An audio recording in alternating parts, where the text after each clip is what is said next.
मोहब्बत, इल्म या एडवेंचर जब जुर्म बन जाए और उसका नतीजा कब्र हो तो कातिल कौन होता है?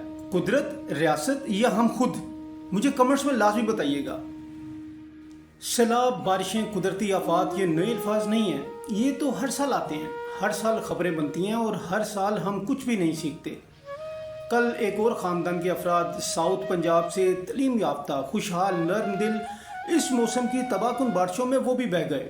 डॉक्टर मिशाल, उनके शोहर डॉक्टर साद, उनका भाई फहद इस्लाम और उनका नन्हा मासूम बेटा हादी, ये सब लोग बस अब तस्वीरों में नज़र आएंगे।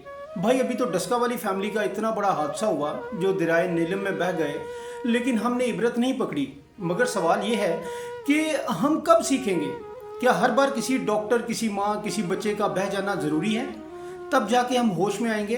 बारिशें तो हर साल होती हैं, सैलाब भी हर साल आते हैं, तो हम हर साल जान देकर ही क्यों सीखते हैं? वो लोग जो इस हादसे में अपनी जान की बाजी हार गए, अल्लाह पाक उनके दर्जात बुलंद फरमाए, उनकी मग़फ़िरत फरमाए और उनके मुतासिरीन को अल्लाह सुब्हाना तआला सब्र जमील अता फरमाए। आमीन सुम्मा आमीन। इस हादसे के दुख, तकलीफ़ और करब के साथ साथ इस